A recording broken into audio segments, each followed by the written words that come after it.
So hello everyone, welcome back to another video. তো আজকে কথা বলবো ওয়ার টু এবং কুলির বক্স অফিস কালেকশন নিয়ে এবং এর সাথে সাথে ধূমকেতুর কালেকশন নিয়ে। তো ধূমকেতুর মোটামুটি কালেকশন ওয়াইজ যেরকম দ্বিতীয় দিনের মাথায় যে কালেকশনটা উঠে এসছে সেটা প্রায় 3.5 থেকে 4 কোটির কাছাকাছি। এবার দেখার যে মেকার্সরা অফিসিয়ালি যদি কোনো রকম অ্যানাউন্সমেন্ট দেয় বা আপডেট দেয় সেটা তোমাদের সাথে অবশ্যই শেয়ার করব। বাট ধূমকেতুর যে কালেকশনটা এখনো পর্যন্ত করেছে সেটা খুবই অর্গ্যানিক একটা কালেকশন। এখানে কোনো ধরাছোঁয়ার বাইরে বা কোনো রকম জল মেশানো ব্যাপার কোনো রকম ভাবেই কিছু নেই। এবং বাংলা সিনেমার ক্ষেত্রে এটা একটা হিস্টোরিক কালেকশন হতে চলেছে। এবং আপকামিং দিনে খাদান তো দূরের কথা, এই সিনেমাটা আপকামিং দিনে এমন একটা কালেকশন হয়তো করে রেখে দিয়ে যেতে চলেছে যেটা হয়তো অনেক সিনেমার জন্য সেই রেকর্ডটা ব্রেক করার জন্য মানে বিশাল একটা বড় ব্যাপার হয়ে যাবে।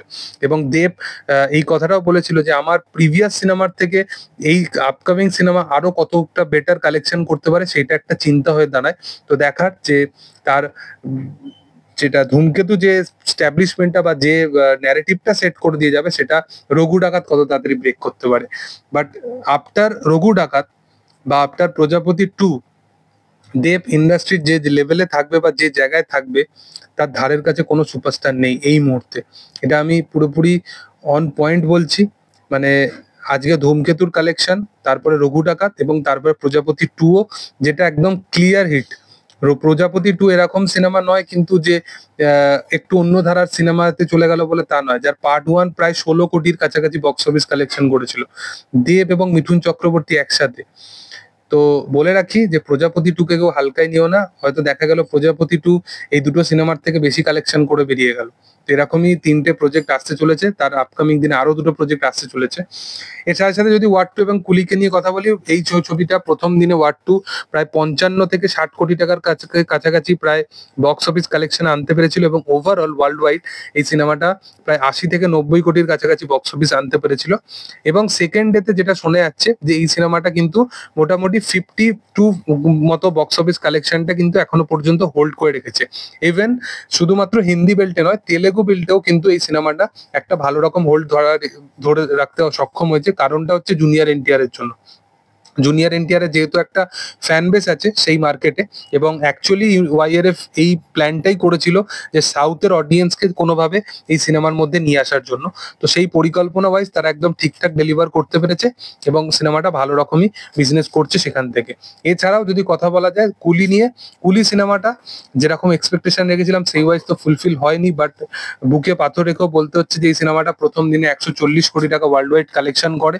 সিনেমাটা সেকেন্ড ডেতে প্রায় 80 কোটির কাছাকাছি বক্স অফিস কালেকশন করে, যার মধ্যে 65 কোটি টাকা প্রায় তামিল বেল্ট থেকেই কালেকশন উঠে আসে এই সিনেমাটা। সেকেন্ড ডেতেও সেম এই ন্যারেটিভটা ফলো রাখে এবং সিনেমাটা প্রায় 60-70 কাছাকাছি বক্স অফিস কালেকশনটা করে। এবার দেখার, এটা পুরোপুরি আর্লি এস্টিমেট ওয়াইজ এই কালেকশনটা উঠে এসছে, দেখার যে আপকামিং দিনে এর কালেকশনটা আরো কত বেটার হতে পারে। তবে তোমাদেরকে আরেকটা জিনিস আমি বলে দিতে চাই যে কুলি মোটামুটি হিন্দি বেল্টে চলাটা কিন্তু বিশালভাবে প্রয়োজনীয় আছে। তো যদি ভালো আরো বেশি কালেকশন করতে পারে, তো ওয়ার্ল্ড ওয়াইডে সিনেমাটা চলছে সেটা ঠিকই, বাট হিন্দি বেল্টে চলাটা কিন্তু খুবই দরকার। তার পিছনে কারণটা হচ্ছে সাউথ বেল্টে যে সিনেমাগুলো চলে সেগুলো দেখবে উইকেন্ডে বেশি চলে, কিন্তু নন হলিডে যেগুলো থাকে মানে ওয়ার্কিং ডে যেগুলো থাকে সেই সময় কিন্তু কালেকশন ড্রপ হয়, যেটা আমরা পুষ্পা 2 এর ক্ষেত্রেও দেখেছিলাম। বাট হিন্দি বেল্টে যদি কোনো সিনেমা ভালো রকম ভাবে বিজনেস করতে পারে তাহলে হিন্দি বেল্টে কিন্তু একদম প্রপার ভাবে সেই কালেকশনটা তারা হোল্ড ধরে রাখতে পারবে। ওয়ার 2 দেখো, ওয়ার 2 এমন একটা সিনেমা যেটা কিন্তু মিক্সড রিয়াকশন পেয়েছে এবং কুলির ওপর এত এক্সপেকটেশন রেখেছিল বলেই কোথাও গিয়ে ওয়ার 2 অনেকের ভালো লেগে যেতে পারে। তো ওয়ার 2 এটা বিশাল বড় একটা চান্সেস আছে। সাউথ বেল্ট থেকে পরবর্তী টাইমে কত কালেকশন করবে জানি না, বাট এই মুহূর্তে আফটার মানে কান্তারা অবধি কিন্তু কোনো সেরকম ভাবে বড় সিনেমা নেই। তো ওয়ার 2 এর জন্য একটা বিশাল বড় চান্সেস আছে। যদি সিনেমাটা অনেকের মানুষের পছন্দ হয়ে যেয়ে থাকে তাহলে এই সিনেমাটা কিন্তু কুলিকেও আপকামিং দিনে কিন্তু ইন্ডিয়ার কালেকশনে কিন্তু পিছিয়ে দিতে পারে। দেখার যে সেটা কি হয়। তো তোমাদের কি বক্তব্য এই বিষয় নিয়ে সেটা কমেন্ট সেকশনে জানাতে পারো। ভিডিও ভালো লাগলে অবশ্যই লাইক করো, শেয়ার করো, সাবস্ক্রাইব করো চ্যানেলটাকে এবং পাশে থাকা বেল আইকনটা অবশ্যই প্রেস করে দিও। Thank you all, by.